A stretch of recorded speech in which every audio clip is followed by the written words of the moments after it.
18절 말씀입니다.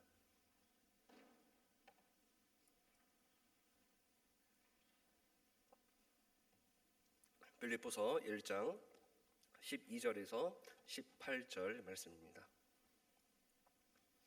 함께 봉독하도록 하겠습니다.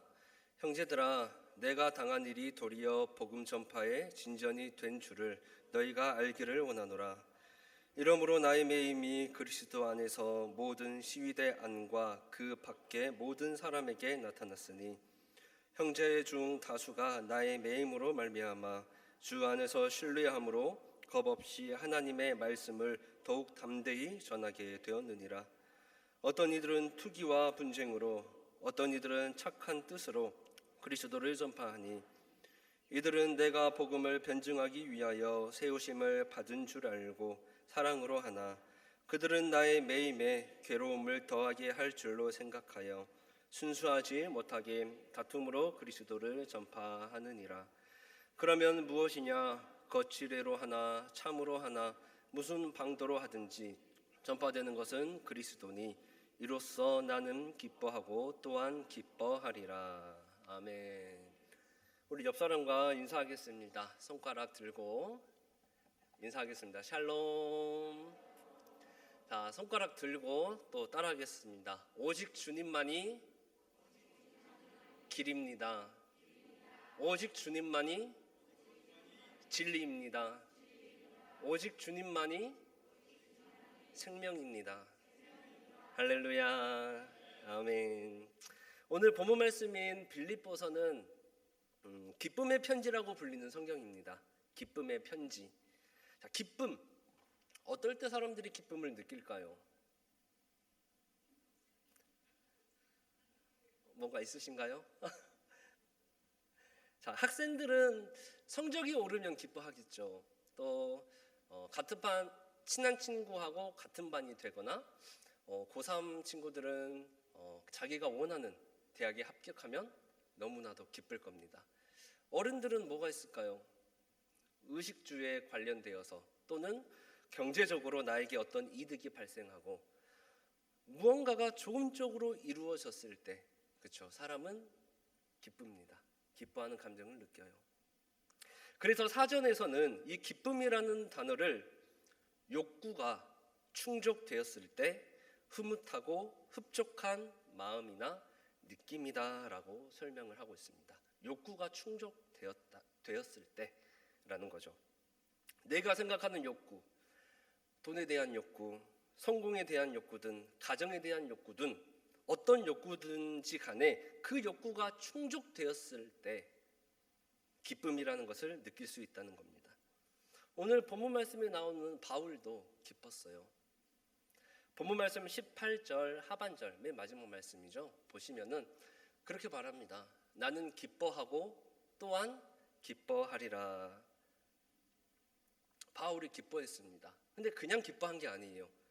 기쁨이라는 단어를 2번이나 말할 정도로 기뻐하고 또한 기뻐하리라 라고 말을 하고 있다는 거죠. 바울이 뭐가 그렇게 기뻤을까요? 바울이 이 빌립보서를 쓸 때 감옥에 갇혀 있었습니다.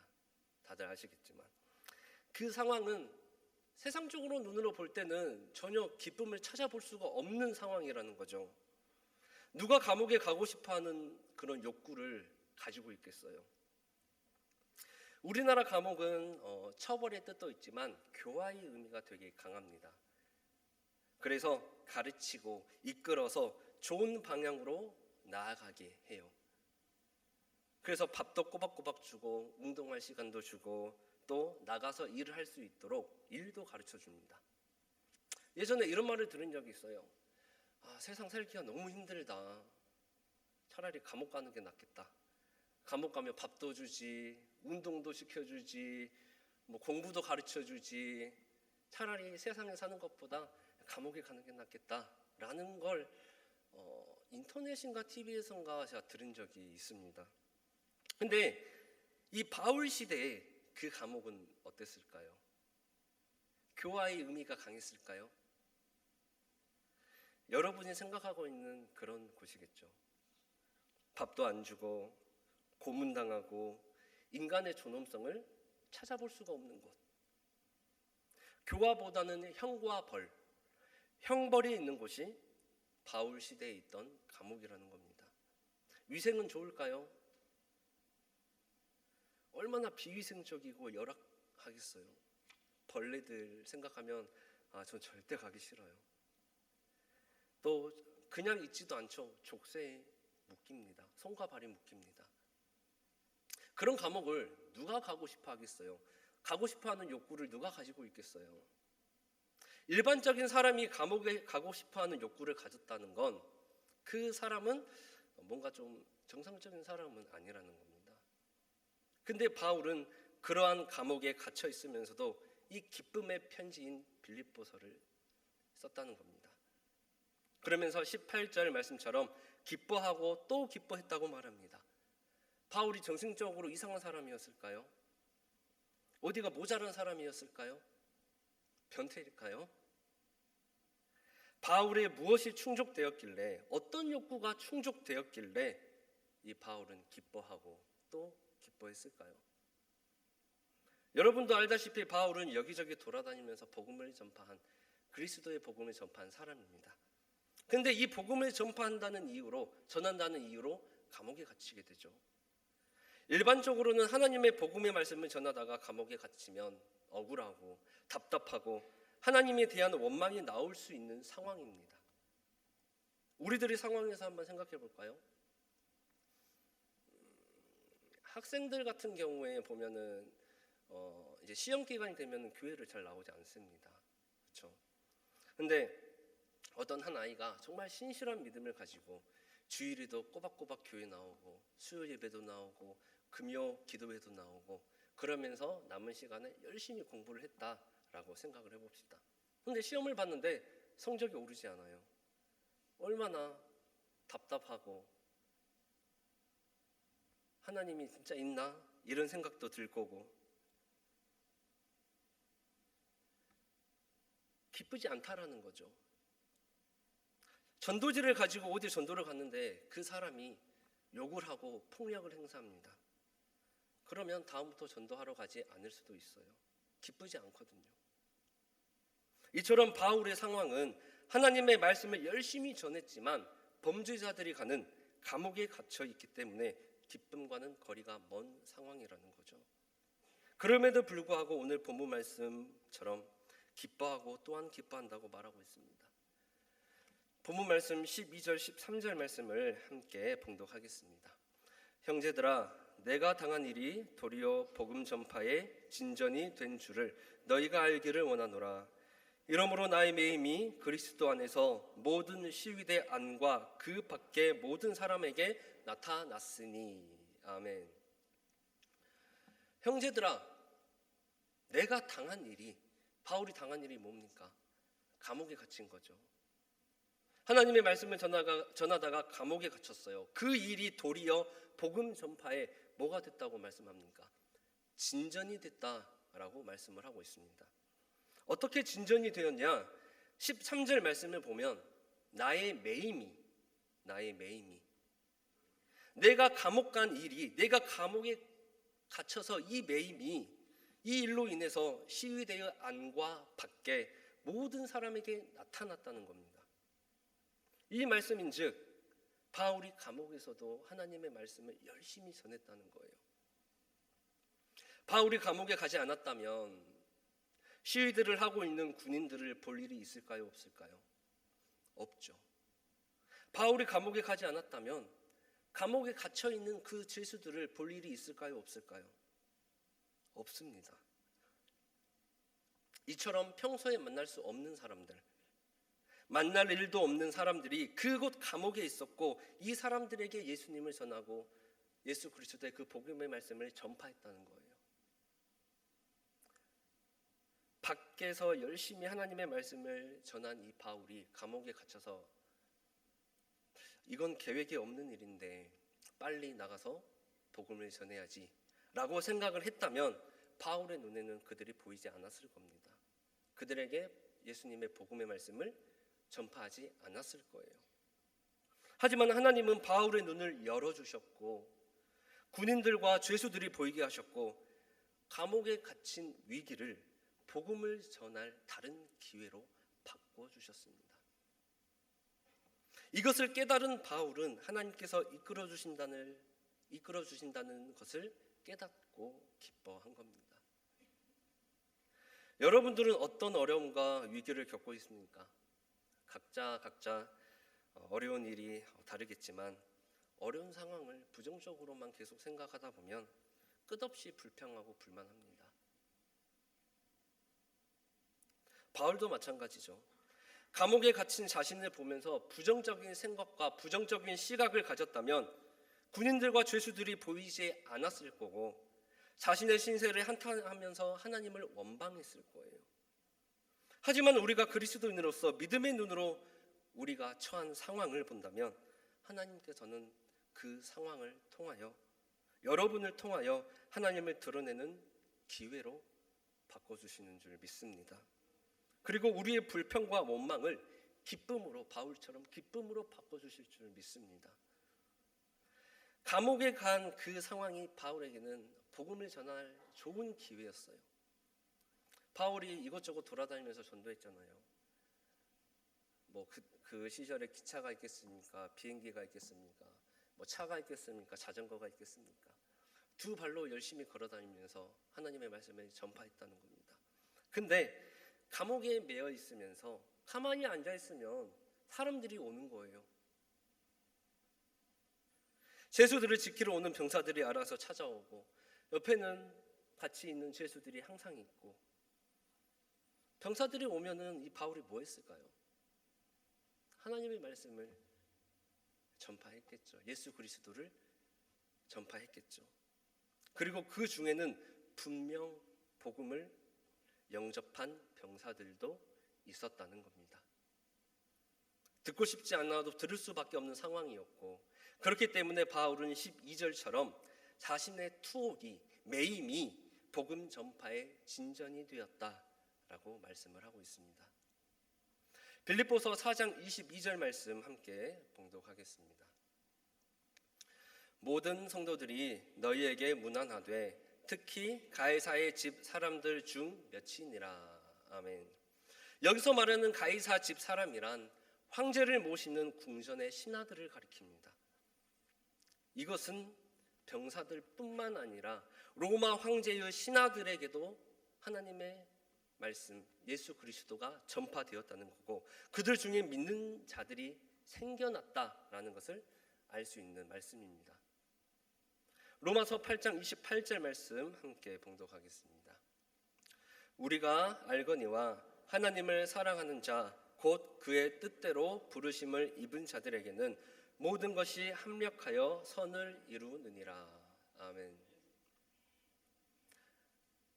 바울의 감옥에 갇힌 그 위기를 하나님은 기회로 바꿔주셨고 그리스도인들에게 하나님은 모든 것을 합력하여 선을 이루게 해주시는 분이신 줄 믿습니다.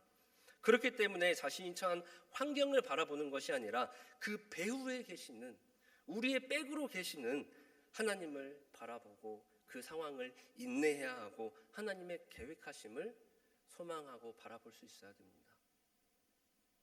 다음으로 본문 말씀 14절 말씀 함께 봉독하겠습니다.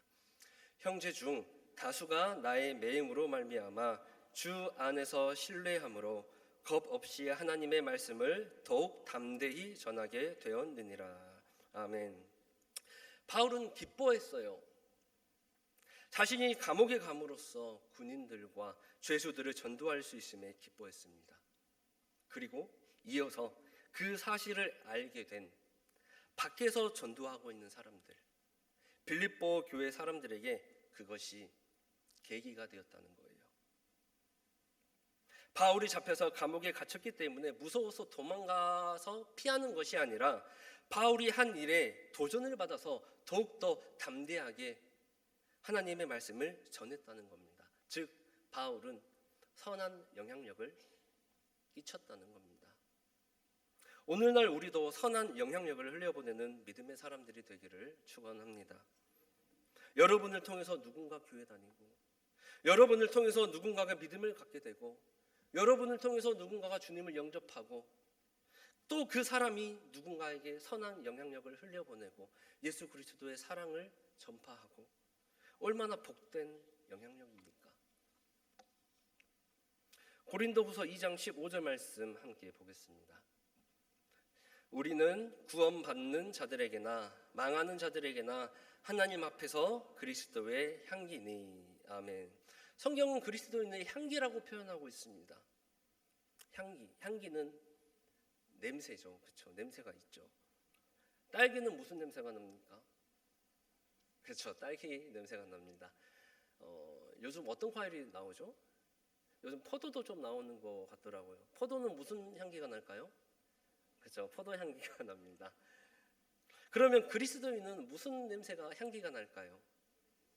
그렇죠. 예수님의 향기가 나야 됩니다. 여러분은 그리스도인으로서 예수님을 믿는 사람으로서 선한 영향력과 그리스도의 향기를 가지고 있습니까?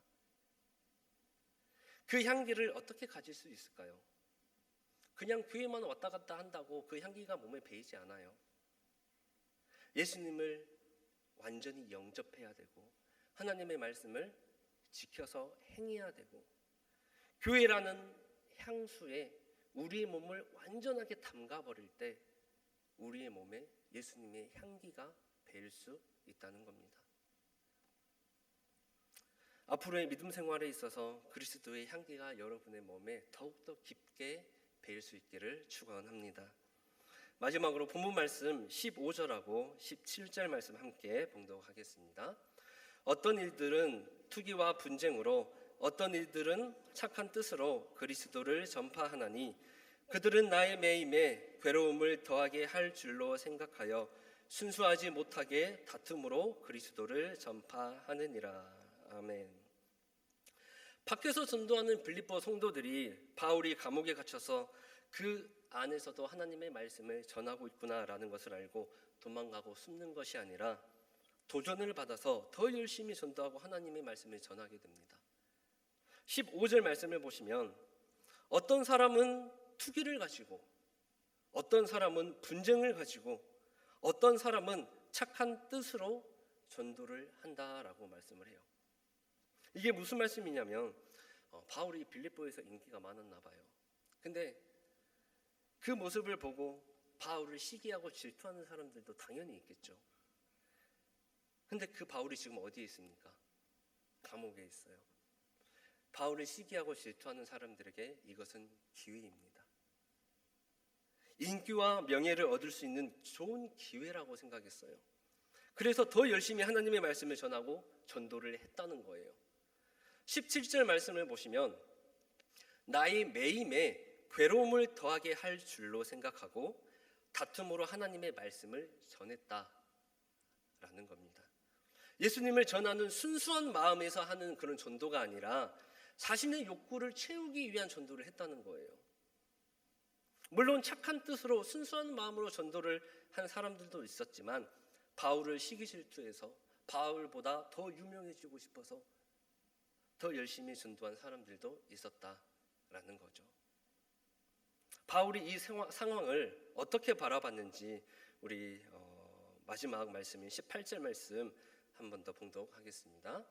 그러면 무엇이냐? 거칠애로 하나 참으로 하나 무슨 방도로 하든지 전파되는 것은 그리스도니 이로써 나는 기뻐하고 또한 기뻐하리라. 아멘. 거칠애로 하나 참으로 하나 투기와 분쟁으로 하나 착하고 순수한 마음으로 하나 어찌 됐던 간에 전파되는 것은 하나님이고 예수님이다 라는 겁니다.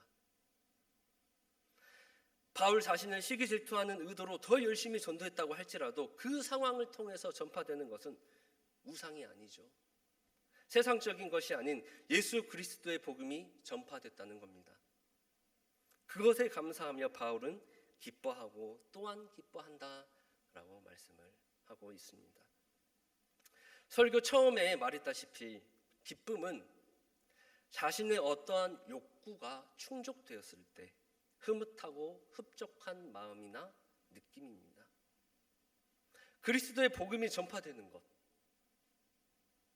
사람들이 예수님을 믿는 것, 이게 바울의 욕구였다는 겁니다. 그 욕구가 충족되었기 때문에 기쁘고 또 기쁘다라고 고백하는 바울을 오늘 본문 말씀에서 볼 수 있습니다. 여기 종이가 있습니다. 꾸기지 않은 종이죠. 이 종이를 던지면 멀리 날아갈까요? 던져보겠습니다. 제 밑에 떨어져요. 근데 이 종이를 구기면 어떻게 될까요? 던지면 멀리 날아갑니다. 구김을 당하는 것은 더 멀리 날아가기 위한 과정입니다.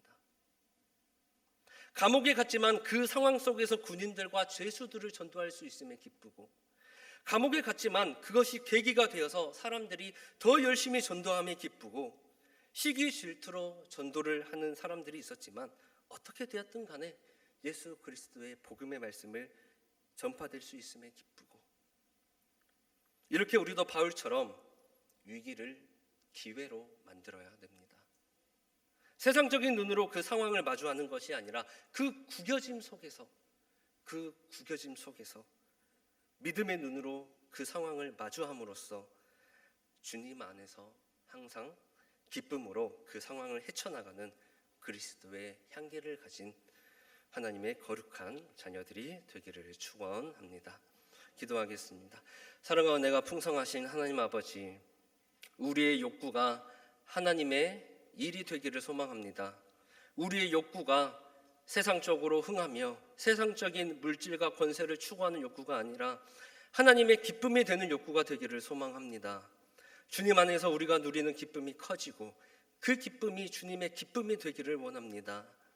어떤 상황에 놓여 있든지 바울처럼 믿음의 눈을 열어주시고 또 믿음의 눈으로 바라보게 하시고 기쁜 마음으로 그 상황 속에서 하나님의 뜻과 영광을 찾게 하여 주시옵소서.